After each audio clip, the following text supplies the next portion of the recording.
The mid-air collision between a U.S. spy drone and a Russian fighter jet in international airspace prompted a rare direct call between military leaders in Washington and Moscow.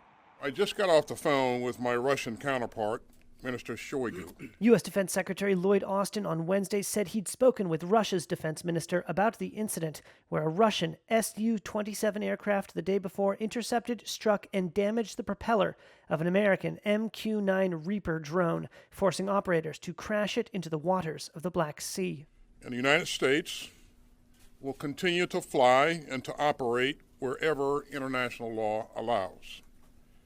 And it is incumbent upon Russia to operate its military aircraft in a safe and professional manner. U.S. officials said 2 Russian jets first harried and dumped fuel on the unmanned aerial vehicle, or UAV, before the collision.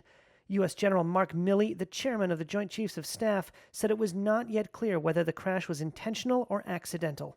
Was it intentional or not? Don't know yet. We know that the intercept was intentional. We know that the aggressive behavior was intentional. We also know it was very unprofessional and very unsafe.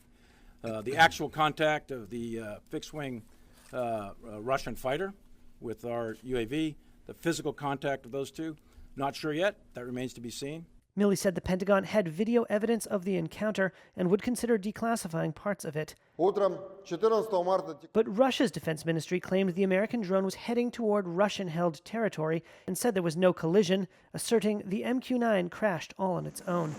The downing of the drone marks the first such incident since Russian forces invaded Ukraine over a year ago, a conflict that has seen a steadily increasing amount of U.S. weaponry, operated mostly by Ukrainians, clashing with Russian armaments.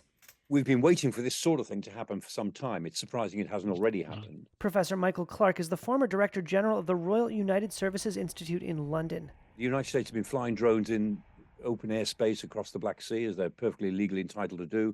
The Russians have been trying to buzz them and disrupt them for months.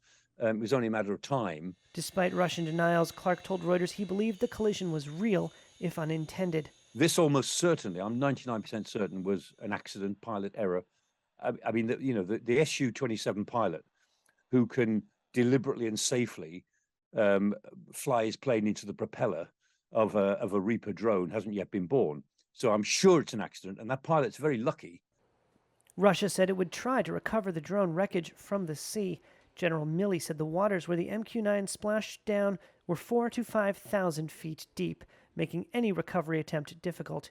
He added that measures were taken before the crash to ensure no sensitive information could be gleaned from the wreckage.